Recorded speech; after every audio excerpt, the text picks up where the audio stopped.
ate ye omuwala nannyini biwandiiko ebigambibwa nti bya Ssegirinya Atabuse. Katukuwa ebisingawo.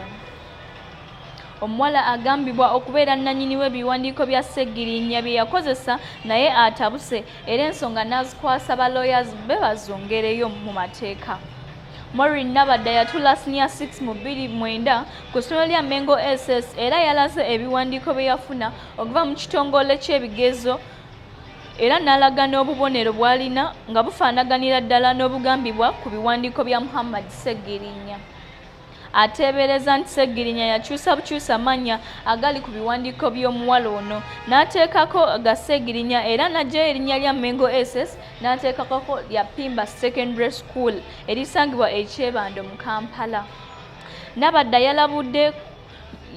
yalambuludde nti ebigezo bye yabitulira ku index numbers U.53 kasaze 754 kyokka eno era ye index number yemu eri ku biwandiiko bya Ssegirinya ebyatwaliddwa mu kkooti enkulu nga baagala obuwanguzi bwe mu kifo ky'omubaka wa Kawempe North busazibwemu.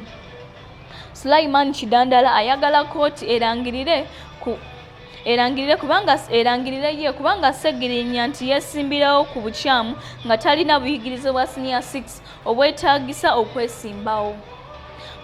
Mu mpaaba ya Kidandala alaga nti Ssegirinya yajingirira ebiwandiiko by'obuyigirize era mu senior 4 n'akozesa eby'omuyizi Sarah Nampima ng'ono ye yatulira mu Mengo SS. Nampima nti yafa mu 2008 ng'atandise okusoma senior 5. Mu bbaluwa y'ekitongole ky'ebigezo kya UNEB gye kyaweereza nga kyanukula bannamateeka ba Alka and Company Advocates abakisaba okulambula ku biwandiiko bya Ssegirinya egambibwa nti yali akozesa amannya ga Richard Ssegirinya ng'akyali mu ssomero. Balaze nti tebamulina mu bantu bakola bigezo bya senior 4 era n'embi ya senior 6 namwo tebamulina. Nabadda yatabuse ng'agamba nti ayagala Ssegirinya annyonnyole engeri gye yafunamu ebiwandiiko ebifaanana ebibye. Mu biwandiiko Nabadda by'alina yafuna obubonero 2 mu masomo gano wammanga. Mu general paper yafunamu 1, mu history yafunamu B, economics n'amufunamu C, entrepreneurship skills yafunamu B, Christian religious education yafunamu B. Ekyewuunyisa buno bwe bubonero bwennyini obuline ku mpapula ezigambibwa okuba eza Ssegirinya. Amasomo ga senior 6 nago tegakwatagana bulungi kubanga empapula za senior 4 ziraga nti yasinga kuyita musomo gwa sciences ate mu senior 6 ne galaga nti yakola arts.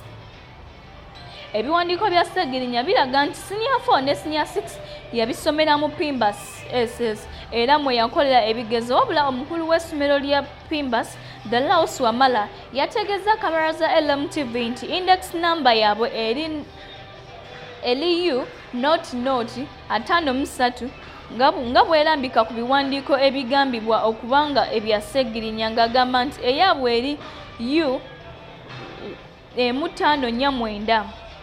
Kyazuuse nti Pimbas SS Ssegirinya yagendayo mu senior 5 n'agisomerayo naye n'avaayo nga tamaliriza senior 6.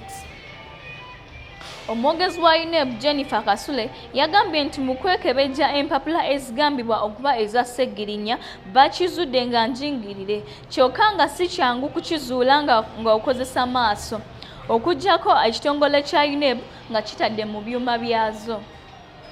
Nabadda yategeeza kamera za LMTV eggulo nti ensonga yazikwasiza balooya be okuzigoberera okuzuula ekituufu era bwe banaakakasa nti ebiwandiiko ebyo Ssegirinya byakozesa mu kwewandiisa bakumutwala mu mbuga okuliyirira Nabadda.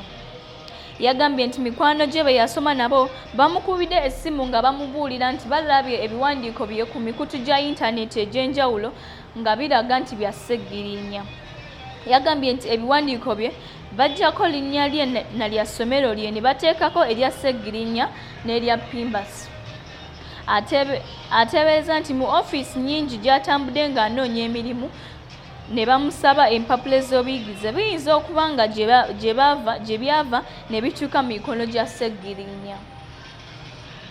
Yayongeddeko nti Ssegirinya abadde alina obudde bungi okuddayo n'asoma kubanga ekirooto kye abadde akimanyi nti ayagala kubeera mubaka wa Parliament ate ng'okubeera omubaka wa Parliament mu Uganda olina okubeera n'ebbaluwa eya senior 4 n'obeera n'ebbaluwa eya senior 6.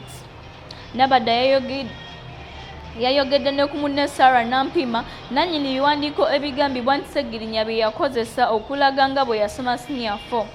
Yagambye nti baatula ne Nampima senior 4 mu mwaka gwe gumu ogwa 2007 wabula Nampima yafa bakyasoma era yafiira mu ddwaliro e Mengo gye yatwalibwa okujjanjabibwa ng'agamba nti yalina obulwadde bwa asthma era teyatuula senior 6 nabo. Kyokka Ssegirinya nga tannakwatibwa yategeeza nti ebiwandiiko ebisaasaana ku mikutu gya social media era ebyatwalibwa mu kkooti tabimanyi. Ye alina ebiwandiiko ebibye era waakubijjayo ng'atuuse mu kkooti ng'atandise okwewozaako mu musango gwe nnamba noti 5 noti F 221 ogwamuguddwako. Mukulikeyo nnyo abasasi baffe.